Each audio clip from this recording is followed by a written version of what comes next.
Written in the stars, a million miles away. Boom. That's right, ladies and gentlemen. That theme song can only mean one thing, and that's that it's time for another XRP.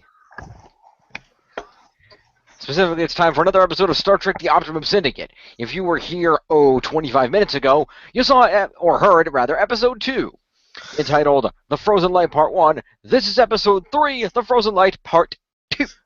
And if you also listen for really those closely, of you, the name dropping. And for those of you listening at home, you may have noticed the last few radio plays and this one and stuff, something's gone wrong every other week. If you do it with the hashtag what goes wrong and target it at the X-Pan with this, you can win the entire collection of Star Wars videotapes brought to you by Jim. Boom. And you have to, like I said, you have to accurately predict what will go wrong next. And when you do, boom, either Star Wars DVDs or Star Wars Blu-rays or Star Trek DVDs and Blu-rays. It's up to you. We have them all on Jim's account. Thank you. Also, I'll mail you Hashtag an what can animal. go wrong. Also, I'll mail you an animal. X-Miners not condone abuse of animals, not sending them through the mail. Hey, I'll put holes in the box and food in it. Trust me, I'll put handles But on it. Jim He does not guarantee that the animal will be alive when they reach you. But Jim does condone my use of Twitter, and if they predict something correctly, he has to buy them all a collection of DVDs and Blu-rays. Cool. I do not condone anything that involves me purchasing shit. That was obvious, but a haircut. Oh, Nice. nice. And he said that to you, and my haircut was free. It looks it. Hey, Heyo. it was made by a sales associate on several different breaks. Oh, that makes it better. Yeah. Yeah. Next. Star Trek. Trust me. Next time, just go to the beauty training school. It'll look better. Are you kidding me? They fucking took 3 hours and paid me extra to dry my hair. Beauty school dropout. They paid you extra to dry your hair. That should be a good thing. No, they wouldn't. They wanted me to pay extra for drying my hair after taking 3 hours just to cut Okay, it. well, that's not what you said, but fair enough. Whatever, it doesn't matter. Star Trek. I'm sure they have like. Yeah, Star Trek. Tangents. Star Trek.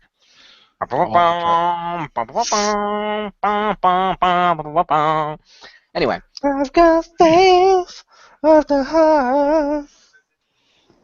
going where my heart will take me. All right.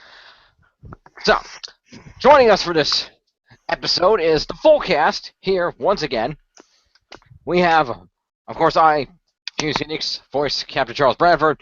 We have, for a brief appearance, the slightly vocally injured Marcus Shadow as Commander Li Zhao, First Officer and Chief Engineer. Hello. We have, of course, our Tactical Officer and Resident Gorn, Lieutenant Junior Grade Jax, played by Chris Lamole. When I say "guh," you say "on." Guh. Orn. Guh. Orn. Thank you. You're welcome. See, well, I participate. So is your You do masturbate. signature move Gorn so crazy? No? Okay. No, we established last episode by his references to his finishers, the attitude of Gorman. But anyway, also joining us, we have the best one, Cadet Roger McClinton, played by Richter Hammer, our helmsman and communications guy. So are you Hello, a Clinton? Like, is that your name? You're Clinton? Like, you're related to the Clinton line? No, Mick Clinton. Oh, okay. If they merge with McDonald's, then yes. Yes. Yeah, I don't Yes, which to be fair, as I mentioned, Is there a Roger Q translator? I'm McClinton. not sure how to put it. I love the name Roger McClinton. I don't know why. It sounds dirty, but it's not, and I love it. Roger McClinton. It sounds dirty. I love It it. sounds dirty. Okay. It sounds like one of those names. Like When you go to Holt Singapore, Roy. ask for a Roger McClinton. It does. Like you think it sounds like a porn star or something? No, I was saying, and I don't know if you'd agree, Rick. It sounds like holding my groin or pat my crotch and stuff. Like people always use as their names. Just Roger McClinton. So let me get this straight, Rick. Does that mean you did or did not have sexual relations with that Gorn? I plead the fifth. Everyone has sexual relations with the gun, as you established last episode. Yeah, you don't have a choice. Pretty much. And What happens in space stays in space. Gun needs you. And Inside him now. I'm pulling an Uncle Sam pose right now. nice. Ironic considering you're not even American, but very nice. I'm not even a lizard. What's your point? touche. Oh, now I get it. And rounding out our crew, of course, are the crew newcomer, Nurse Snore Needlem, Acting Chief Medical Officer, along with the Emergency Medical Hologram, and Stage Laser Beam, Pew Pew. Hey! Hello, nurse. Pretty much. Someone has to say that every week. I miss Animaniacs. Every week we need a hello nurse at PO. Because she's literally a nurse. Fine, but we have to, at least two people have to say it in unison for it to be valid. I'm a gun. I'm worth two people. Fair enough. Alright, folks, like I said, we're going to pick up where we left off last episode with the cliffhanger of the Kinshaya had once again surrounded the vessel just on the border of Federation space.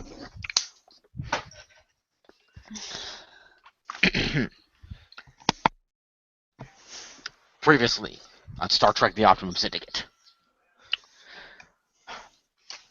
The crew of the Conquest met with the Maquis, who had sent out the initial signal that led them to the True-Way Cardassian base in the previous episode.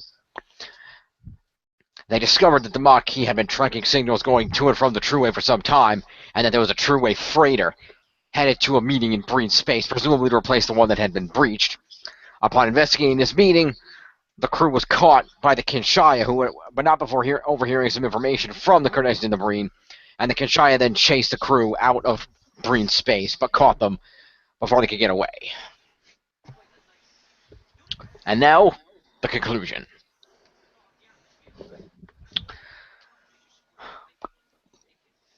The ship begins to slow down on the brink of Federation space as the Kinshaya vessels catch up. The head Kinshaya ship hails them again. Put it on screen, cadet. Aye, aye, sir. On screen. You dare to try to run from us? You have 60 seconds to surrender before we destroy your vessel. The feed then cuts out. Well, he sounds pissed. Well, obviously just shooting and running didn't work. We need an alternate plan. Let me think. With the holocaust. We could. Yes, Jax? We could use the cloak to gain some sort of advantage from a tactical standpoint, due to what the cloak is designed for. Sort of like putting yourself under a giant cardboard box and stealthing your way past cameras. You're gonna put the ship in a box? I'm not sure that's a reference to, but it sounds like something I'd enjoy checking out. Particularly if there were some new version of it that had just come out recently. But anyway, that might not be a bad idea, Jax. If we can make them think that they destroyed us, they'll cut off pursuit. Unfortunately, the cloak can't act like a regular cloak. We can't just disguise ourselves. I wonder... Bradford heads back to the engineering panel of the bridge and begins checking some ship systems. Alright, we might be able to do this. Alright, let me see. Bradford then goes over to Jax's panel and begins fiddling with the controls for the holocloak. Yeah, I think Zhao taught me enough about this that I can do this. Bradford presses some buttons, then returns to the engineering console. Alright, here's what we're gonna do. I'm gonna vent the warp they're gonna start firing on us any moment. I'm not gonna respond to their hail, and they'll start firing. When they do, I'm gonna vent the warp plasma. They're gonna think they're hit us and we have a warp breach. The shield should hold though. Once they think we have a warp breach, we'll trigger the holocloak and we'll engage a hologram of our exact ship. But the hologram will make it look like the ship had a warp breach and exploded. With the hologram temporarily fooling them, we should be able to disengage it behind the warp cloud and warp out before they realize what happened, as long as we move quickly. It sounds plausible, Captain. I But have no idea what you just said. if this goes horribly wrong, I'm pretty sure we're all going to get swarmed. Most likely, but that's the best option I have right now. We definitely can't outshoot this many ships. This ship doesn't even have any torpedoes equipped. You're right. I was just warning us for the new people on board so that they know to brace themselves, because this could go wrong. I don't even know what it is. Let's just say we're going to try to use some clever trickery to make them think they destroyed us, and then we're going to run away. See, why can't you do that all the time? Anyway, continue. Do your thing. All right. Here's what I want you to do. Cadet, I want you to put in a course for Federation space. Take us back out of range of anybody within breed space where they're apparently meeting. And I want you to engage in a maximum warp when I cue you. Jax, when I tell you, you're going to engage the cloak that I programmed in, and then when I cue you again after I've entered the warp plasma, you're going to cut it. We're going to hit to warp. I can do that, sir.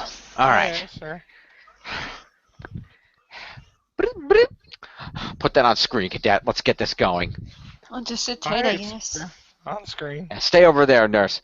Just brace yourself. And don't touch anything. So, are you going to surrender? I told you once before, Bishop. Surrender's not in our vocabulary. Take your best shot. Bradford reaches over the cadet and cuts the signal himself. Alright, brace yourselves. Here we go. Bradford runs back over to the engineering console and gets ready. The ship shakes as several Kinshaya phaser blasts hit the shield. Whoa! Okay. Here goes. Bradford enters some commands on the engineering console. Outside the ship, warp plasma begins to vent from the vessel, creating a cloud in space, almost as if plasma was leaking from damaged warp engines. All right, Jax, the cloak now. Yes, sir. He begins to do exactly as he was instructed. The cloak engages, effectively becoming a holographic deception of the ship itself. The holographic version of the ship, to the eyes of the Kinshaya, suddenly begins to rupture from near the warp core engine segment of the vessel, as the explosion rockets outward, detonating the ship behind the cloud, as the exploded ship moves behind the cloud of warp plasma.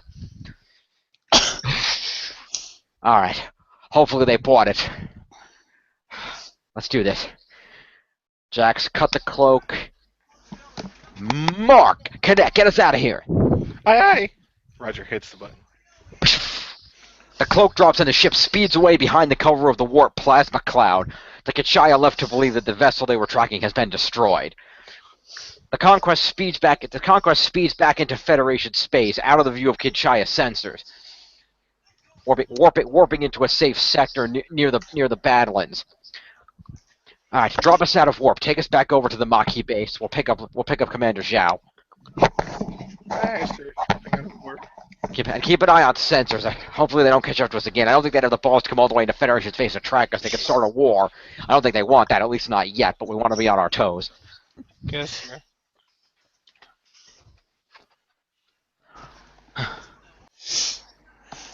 The ship heads through the Badlands and brings itself into orbit around the...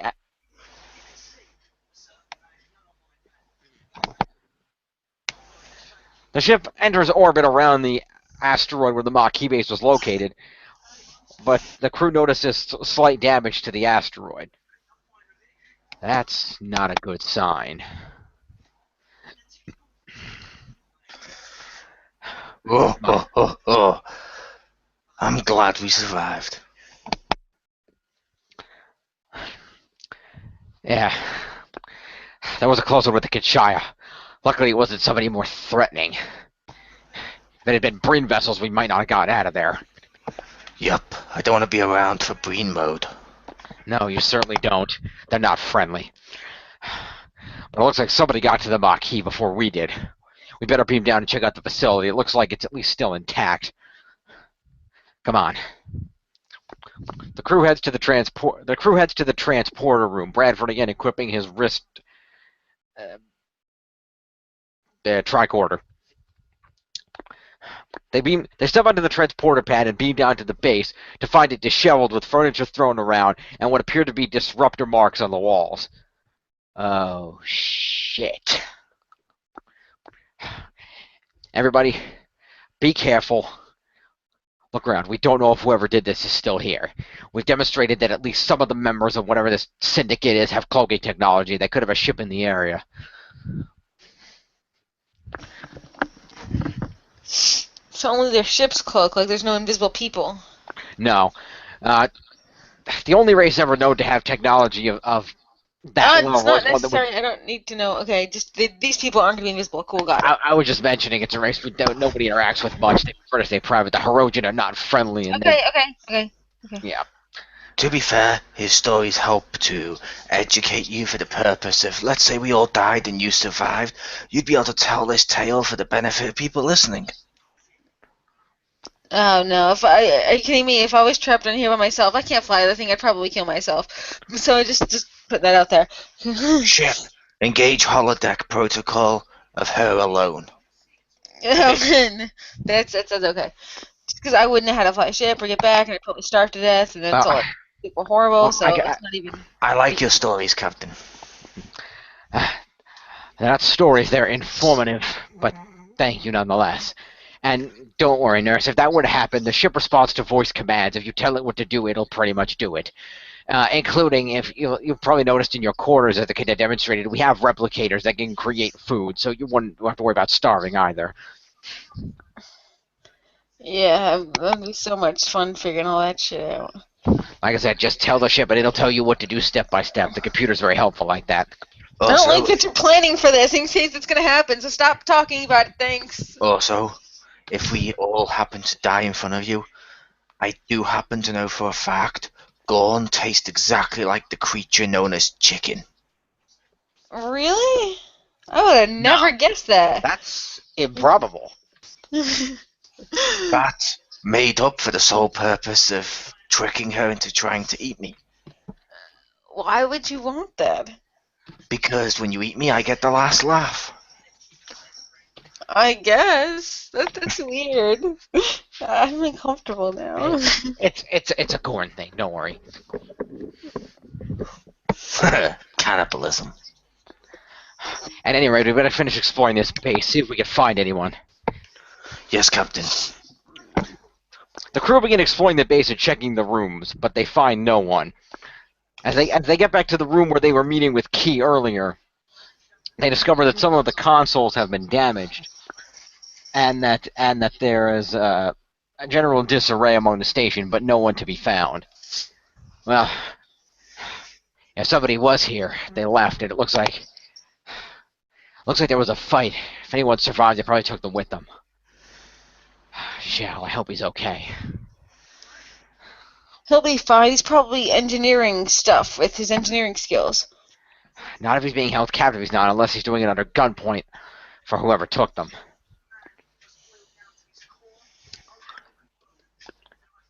Bradford takes his tricorder and begins scanning the area. These weapon marks are unique. Some kind of residue.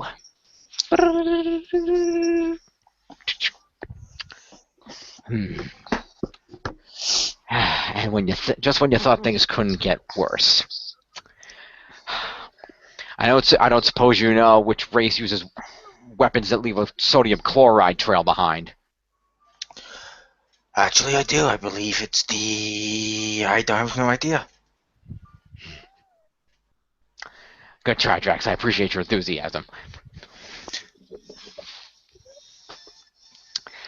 Now, sodium chloride, or salt, in layman's terms, tends to show up in the weapons. I know what sodium chloride is, dummy, but... Alright. I forget, even medicine back then was advanced enough to know basic scientific elements. At any rate, the only race primarily known for leaving a sodium chloride trail from their weapons and other devices. Slug towers? What about the brine people? Because, brine's salty. I'm just messing with you. No, not the brine. Worse, the Zenkethy. Zinkefi Ark Cake. Is there a point where it ever gets not worse? Well, it always gets darkest before the dawn, so. You Hopefully soon, Batman? Cadet. Jax looks around. He sees an old box in the corner. He opens it up and pulls out a beer. Here you go, Cadet. Drink up. Thank you, sir. Why am I not surprised that McKee stashed alcohol? Every guy sometime in their life when stationed away stacks beer. I suppose that's true in any race, Mr. Jax. That's So Mine's what are behind, these? behind the bookcase. a good hiding place. So what are these new things you said? Whatever they are, like is that another alien race? The Zenkethi are another alien race. We fought a war with them years ago. We hadn't heard much from them since. Very little is known about their world. They're very secretive. What we do know, well, their appearance is actually quite beautiful. Their skin is luminescent. They can generate effectively any color they desire. But the colors that they generate generally represent their case within their society. It's a complicated societal structure. They keep their citizens dumb by basically keeping information from them. I've heard that the lowest case there don't even know that there's life outside their planet. They just worship their autarch, the leader of their planet, as a god. So a bunch of dumb glowy people? Oh, the Psychiatry are far from dumb. The lowest castes are dumb. They might be tasked with things like stripping floors, but they have scientists, warp engineers, everything else just like we do. Their fleet is powerful, hence why we fought a war with them. They enroach us. The Psychiatry entire society is based on structure, order, and control. They see the Federation, a group of random races working together, all of whom have, the type of firepower that our ships have, all of whom constantly argue and fight with each other. They see it as basically a tragedy waiting to happen. We are their worst nightmare of chaos and disillusion. They don't see how we could all work together. And it led to a war between us. Details aren't important, but the fact of the matter is that Kathy could be the biggest threat in this entire thing. Breen notwithstanding. The Breen are pretty formidable too. But if the Kathy are involved, it's just that much worse. It can't be that much worse. I mean, come on. We won the war. Am I right, Cadet? He says, slapping the Cadet on the back. Yes, sir. Winning, sir. Winning. That's funny for reasons that you have no idea. Okay. Very well. The fact is that the Zenkethi are involved, then they probably have the Maquis and Zhao. We're going to have to track them down. Let's get back to the ship and see if we can figure out where they went. Bradford hits the buttons on his wrist tricorder and beams everyone back to the ship. They go to the bridge. Alright, let's see what we can do here. Jax, engage a sensor. See if you can pick up the warp trail of whatever ships were here. If there's a Kathy, they're probably also leaving us a minor sodium chloride trail in the atmosphere. Good thinking, Cap. I'm on it now. Jax begins doing exactly that.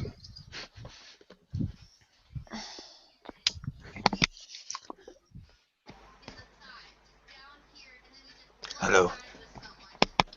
Hello. Hi, sir. Do you have anything, Jax? I said it, Jack. I said, yes, sir. Jax begins doing exactly that. Good. In the meantime, we need to be prepared. The Kathy's face is highly guarded by their fleet. As I mentioned, the autarch keeps rule by keeping everybody rigidly structured with only the information they need to do to complete their jobs and live their lives. Absolutely nothing more. Anyone who steps outside their case or shows knowledge they aren't supposed to have goes for what they call reconditioning. It's effectively a brainwashing that they perform on their people. Sounds like China. It sounds like I wouldn't like them very much, because at the end of the day, if I did exactly what my race says I should, I wouldn't paint and I wouldn't be in the Federation. That's very true. But no one tells me what to do. Isn't that right, sir? Jack salutes, not seeing the irony in his action. That's right, Jax. That's right. Now, we're gonna have to be careful. If they can't have them, they probably took them back to their home system. As I mentioned, it's heavily guarded, and they try to keep everything secure so that there's no unnecessary visitors on their planet to ruin the perfect order they've established. That said, if we do end up on their planet, one can't deny from the few reports that the Federation has managed to get, their planet is apparently incredibly beautiful. They believe in the natural order, so much of their buildings and structures are built out of the natural coral that grows on the planet. They keep it nutrient, and apparently it's visually Coral? Are they speaking. like underwater? They are highly water based, and much of their society is a water structure, but they're in water but not under it. Exactly. Some of the structures are, but it's a combination of things. But everything is heavily water based on their planet. Yes. Are they like fish people? Not fish people exactly.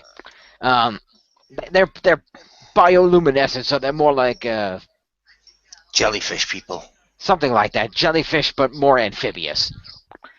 Whoa. They can kind of because they have regular starships like us that breathe the air just the same as we do.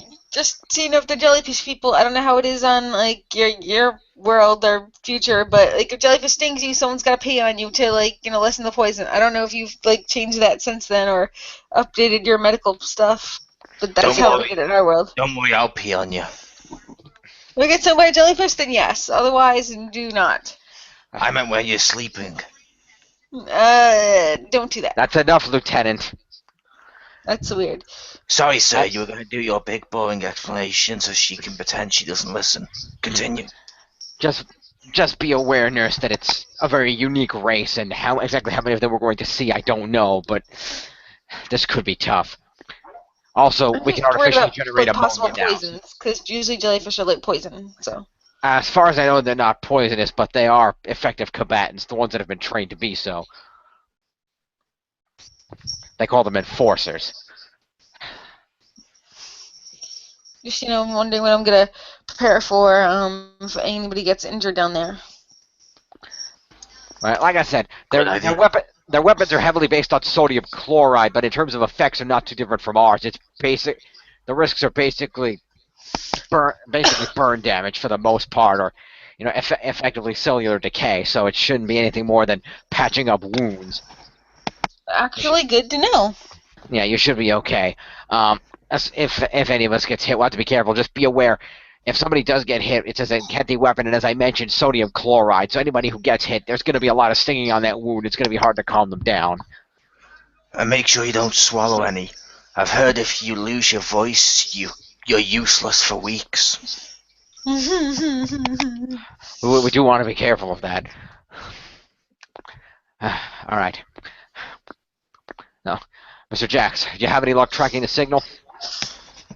A little bit, sir. Take a look at this. Jackson hands him the reading, or shows him the reading. Alright, yes, as I thought, they left a trail. That should be enough for us to follow. Looks like it's leading back towards Nketi space. I can't say that surprises me. Bradford hits the buttons on a console. Cadet, I've patched the sensor readings of the trail. Lay in a course that follows those readings. Yes, sir. The cadet lays in a course, and the ship takes off, following the sodium chloride readings through space.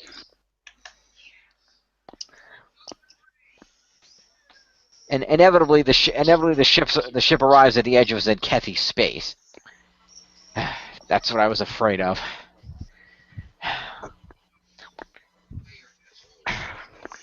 Put the sensor reading on screen magnification. Jax does so. Yeah. Well, I give you the Zenkethi homeworld, Ab Zenketh.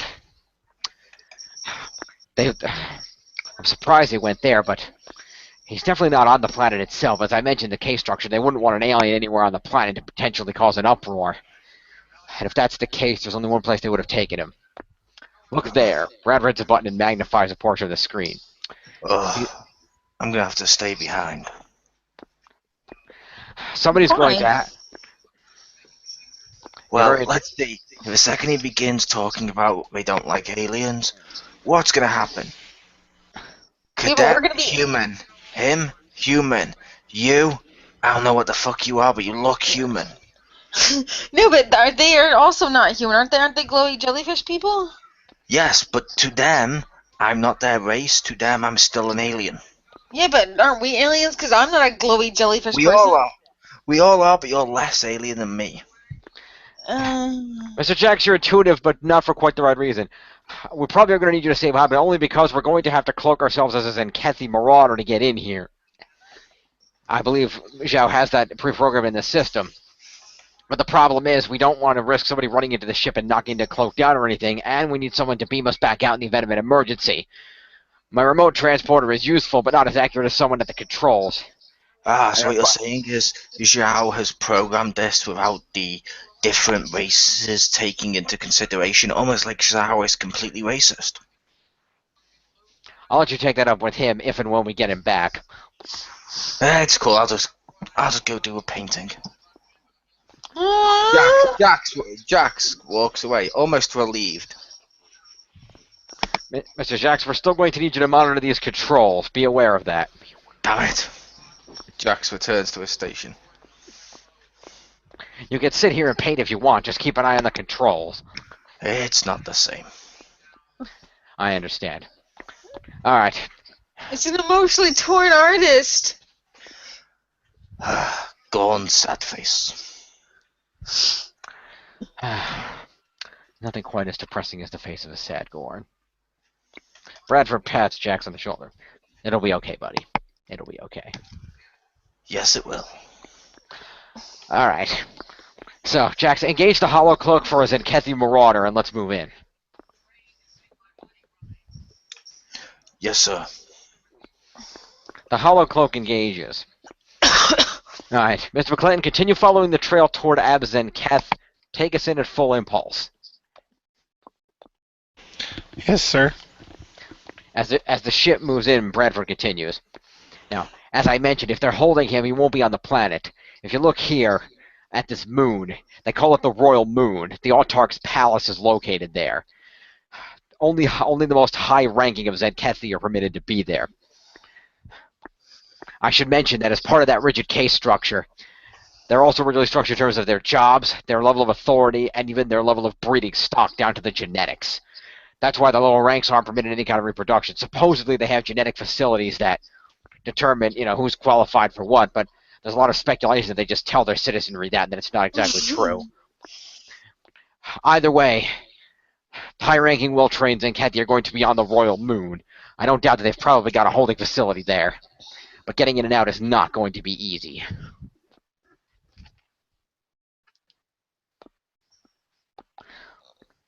As the ship slowly approaches the Zenkethy system, it receives a hail from the Royal Moon. Cadet, put that on audio only. Aye, aye, sir. Roger begins pushing the buttons and puts the audio through.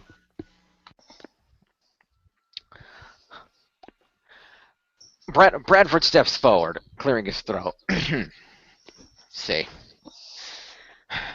This is Palter Torcree A. In the name of our most beloved and exalted Autarch, Korzentin Rejtov AA, I request admission to our beautiful system. Bradford punches a couple of buttons on the console, and they receive an approval hail from the planet. They're very specific about who can be in charge of what. Luckily, I think they believed me when I said I was a Zenkethy. Luckily, they didn't ask for any command codes. I guess our appearance as a marauder was enough to fool them, luckily. Gotta give it. I guess it's a point against them. Would have thought they'd check more thoroughly.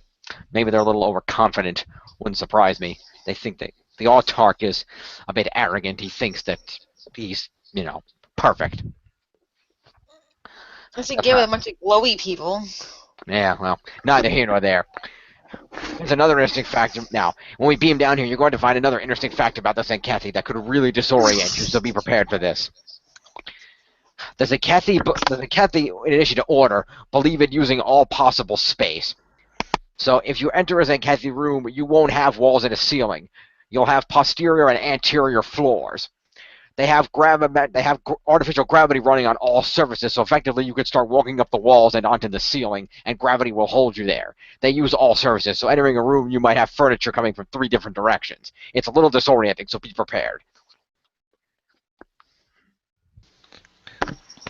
That goes for you two as well. I don't know if either of you have ever encountered this in Kathy. I haven't, sir. I will keep it in mind. Thank you, sir. Yeah, keep that in mind. You know, we totally had Zinkethy on my planet. Oh, it's all the time. Just people walking down the street glowing and eating jellyfish. When I said the other 2, I was referring to the lieutenant and the cadet, not you, nurse. Yes, sir. The ship. Besides, you did have jellyfish people like this in your time. I believe if my data is correct, you called them Mormons. That's Mormons. If you're talking about people that breed way too much, then yes, but they didn't glow. Oh, you weren't around for the nuclear wars of 2023. Nope. Fair enough. Well, funny story. And gather round, I'll tell you a story like the captain normally does. It began with a console war between 2 video game companies that escalated. That's enough, into Lieutenant. nuclear fallout. That's enough, Lieutenant. We have enough to get to. We can tell stories about the eugenics wars, World War III, and the console wars later. Fine. The ship disguised as a Zenkethy Marauder takes up orbit around the royal moon of Abzenketh. Alright. As I mentioned, Mr. Jax, you're going to stay here. Keep on around the controls. Be ready to beam us out if something goes wrong. Also, maintain the cloak. Given that you're in orbit, you should be able to keep the engines powered down, which should keep power to the cloak, and you shouldn't have a problem. They already know you're here and believe that it's a proper Zenkethy vessel, so they shouldn't interrogate you. All you have to do is wait for contact from us down on the moon. I can see that, sir, but are you going to be okay? I mean, normally when you do these missions, you have me or you have Zhao to cover you. Are you going to be okay with the rookies? The rookies have to get thrown into the hot water sometimes. This is a good experience for the cadet. He takes us back to class. I'll guarantee you he'll get some A grades back at the academy for this type of field experience. Not exactly what they intended when they put him on the ship, but, well, this is the kind of thing that helps push cadets toward a great career in Starfleet. Not to be super racist, but like, what if they want to talk to someone on the ship again and they hear Jax's voice? Well, my lady, I can do impressions, but I choose not to do them. Wow, that was terrifying. Hello, welcome to Starfleet Customer Service. How may I help you? See? It's not an issue, nurse. I was able to, if absolutely necessary, the computer can provide a voice modulation for outgoing transmissions.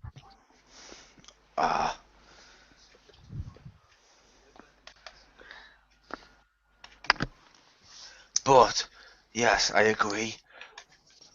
I was just telling you, Captain, make sure you're prepared to shoot first. I understand. Don't worry. I'll take care of myself. And I'll take care of them as well. They shouldn't take too long. Bradford walks over to a console. Alright, I've run a brief scan on the facility. Looks like we should be able to beam down into an empty hallway. That should at least give us a chance to scope things out before we get spotted. We'll have to keep very well hidden because there's going to be a lot of people in here, not like the half-abandoned facility we encountered the Breen and the Cardassians in. You don't have, like, glowy makeup or something? Camouflage? If we were going to go that far, I would say we would use genetic manipulation in order to physically make ourselves Zenkethy, but unless you want to sit around and wait for the emergency medical hologram to do that... No. I was just saying, like, you know, some kind of, like, Halloween stuff, but no, go ahead. This is better. Like I said, we're hopefully going to get in and get out. If we have to, we're going to stun our way back out. If this were on Abzenketh, I would argue against this, because it could start an issue, but the fact is, if the Zenkethy were involved and they attacked the Maquis, they were almost undoubtedly going for Zhao. They probably knew They probably intercepted our signals and let us into that trap with the Kinshaya back at the other facility. So they've probably figured out that we were onto their plans, which means that the Autarch had to have approved it, which means everyone on the Royal Moon is going to know what's going on. So it doesn't. So they'll know to be expecting us. We shoot for maximum stun and try not to kill anybody unless we absolutely have to. Alright, I'm set to maximum spray. Good.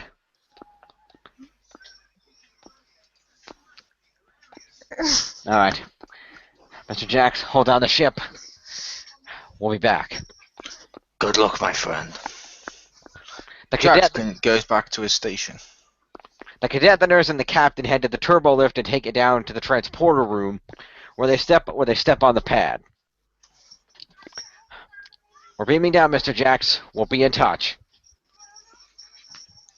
Yes, sir. Bradford enters some commands on the console, steps on the pad, and they beam down into the facility. Arriving in the facility, they find it oddly beautiful. A mixture of coral colors ranging from pinks, purples, reds, oranges, blues. A completely generic, unique facility built not only for maximum aesthetics, but also in line with nature itself. It really is beautiful.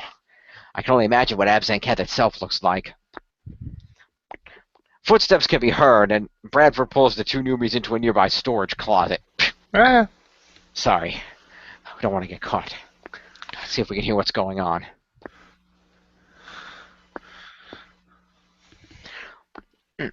Several Zenketi are heard walking down the hallway, having a brief conversation.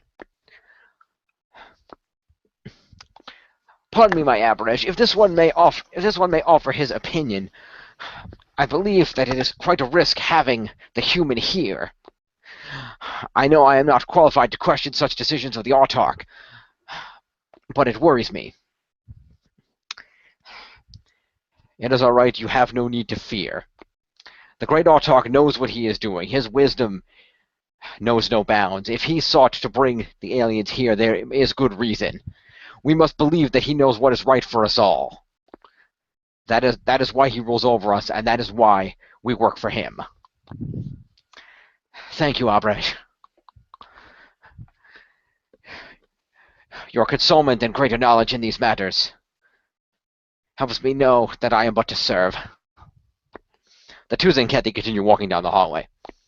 Yeah, the Zenketi have very specific ways of talking among case and everything else, and it usually involves glorifying the Autarch several times in the conversation. Just go with it. Bradford opens the door to the closet, and the three slip out, quietly moving down the hallway. Bradford uses his tricorder to get a feel for the general area. As they round through, make a couple of turns, they locate what appear to be a series of holding cells coming up down the hall. That looks like the holding cells. Maybe that's where they are. Suddenly, a Zenketi spins around. In the name of the Reich, stop! He begins firing. Whoa! Bradford fires at the Zenketi and knocks him down. Ah. Only one guard. That's unusual. There's probably more coming. Come on. Bradford runs forward and finds the Maquis in the holding cells. He goes to the Zenketi control panel and pushes some buttons. My Zenketi's a little rough. The hell with it. Bradford pulls his phaser and shoots the console as all the holding cells pop open. Well, that was effective. Key, glad to see you all right. Is my commander around? I don't see him in the cells. They took your commander for interrogation. I think they were trying to get Starfleet information out of him. Access codes, star charts, ship positions, whatever he knew. I think they knew he was with the Corps of Engineers. They were probably trying to get the schematics of the Holocloak, too. Damn it, I was afraid of that. They took him to an interrogation room down that way. All right. I don't want to put your people in too much more danger. Lead us there, and I'll have my lieutenant beam you up to the Conquest to get you out of harm's way. That's appreciated. My people are tough, but down here we're outmatched. I understand. Key leads them down the hallway to outside an interrogation room where several Zenkethi can be heard speaking inside. All right, this is where I'm out. I understand, Key. Beep, beep. Bradford to Jax. I found the Maquis. Zhao's not with them. We're going to get him out. Beam the Maquis out of here. I can do that. The blue glow emits around the Maquis as they're beamed out of the facility. It's a large beam out. That signal's not going to go unnoticed by Zenkethi Command for too long. We better hurry.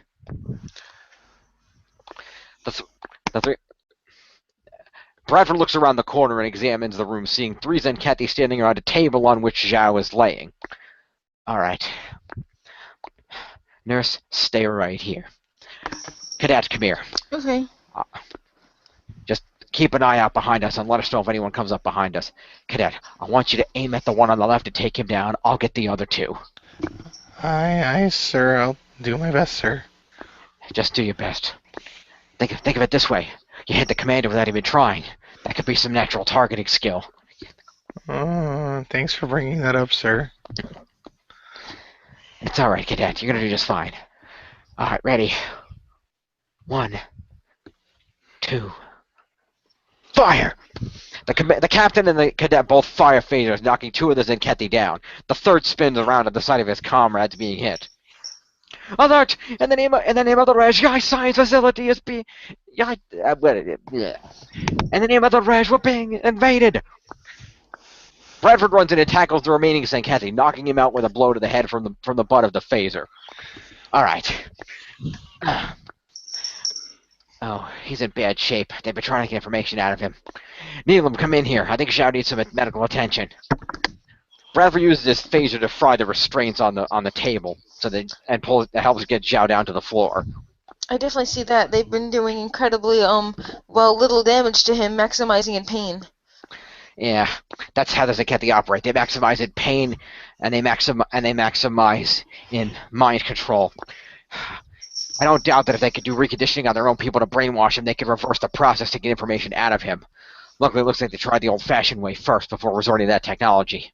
They probably don't have reconditioning facilities here on the Royal Moon. Everyone up here is trusted enough not to need it. They probably didn't want to bring him to the planet. I guess that makes him lucky.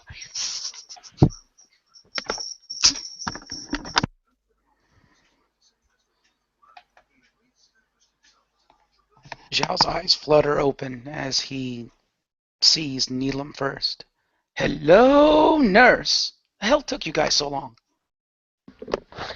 I'm sorry. In case you haven't noticed, you're on the Royal Moon of Abzenketh.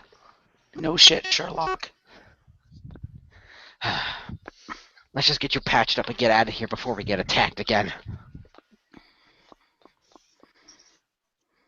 Sounds good to me. Alright. Let me just put a few creams on some of your burns just so you can get up without hurting yourself or causing further damage. Several Zenkethi enforcers begin storming the room. Bradford begins firing at them, providing cover.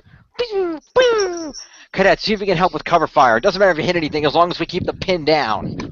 That I can do, sir. Roger turns around and begins firing his phaser in the vague direction of the enemies. Or begin wrapping up Zhao's wounds.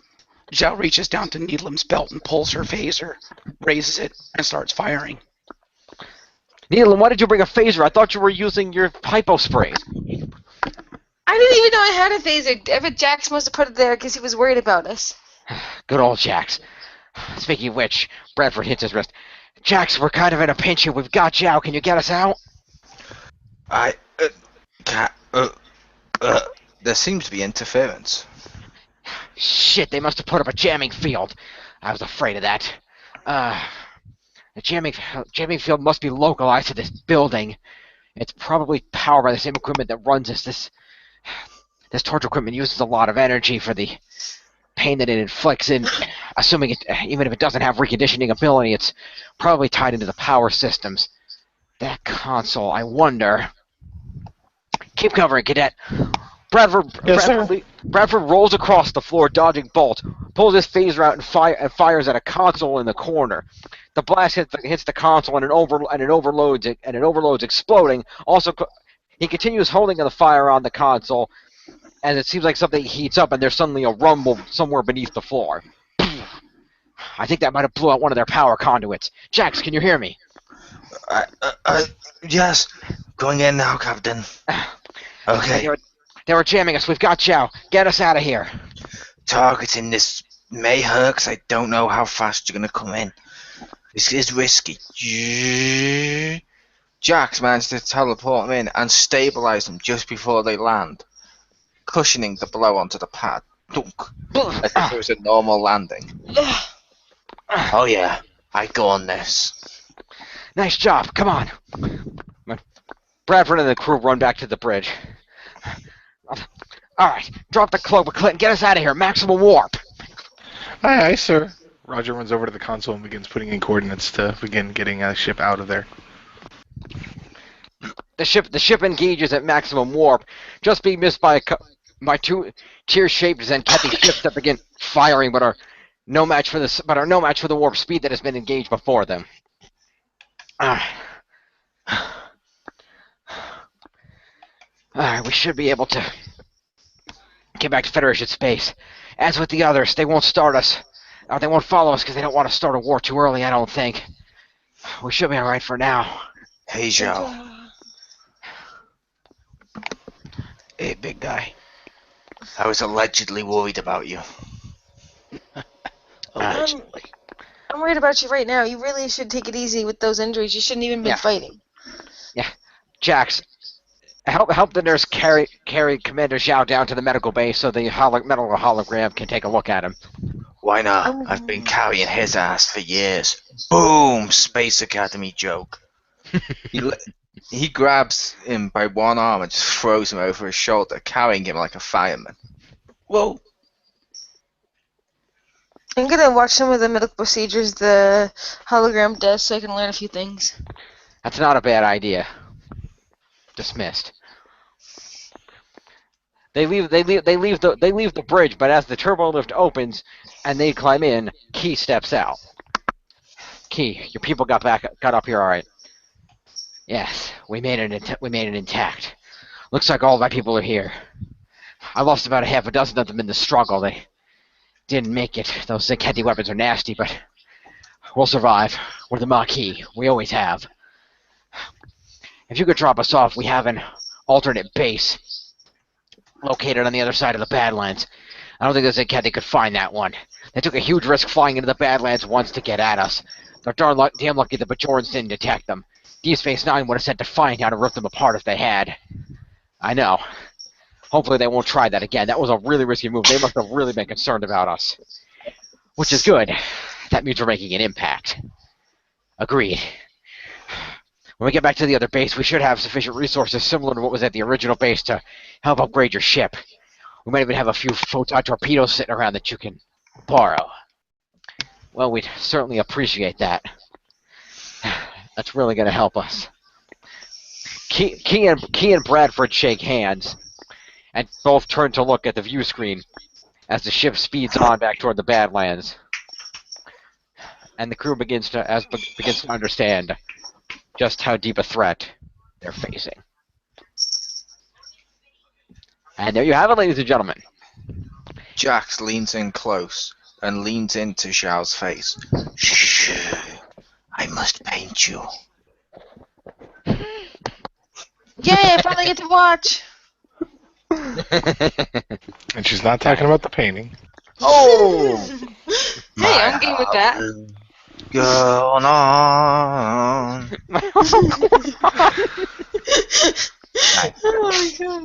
Ladies and gentlemen, that was episode 3, the Frozen Light Part 2. Frozen because of the Breen, light because of the Zenkethi. Thank you. Thank all of you for being here for the episode. Mr. Shadow, we hope your voice is covered for next week's episode.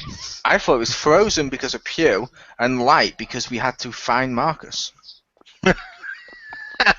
That also applies. I do have a doctor's appointment on Friday, so As I mentioned last episode, it's a multi-layer meaning of the title. It's like an onion or sad gamers. They have layers. I thought it was Exactly. an ogre. I became an ogre. Yeah, dude, you're an ogre. All right. Well, Stay at thank you. home ogre, Dad. Stay at home over dad. There you go. SAHOD. This Guys, Sahad. it's Sahad. Sahad. I am Sahad. Sahad, I'm Sahad. Yeah, you probably might not want to do son of that. Jarrell. Kneel before Sahad. Yeah, you may not want to walk into public areas right now screaming, I am Sahad. Way ahead of you. That's not going to end well. No, not particularly. At any rate, thank you all for joining me, and stay tuned for next week's episode, where we find out just how deep the Syndicate goes and what their ultimate plans are, or at least get a hint at it. Yep. 50 Shades of Deep Space. Not exactly. I'm James Phoenix. Good night, everybody.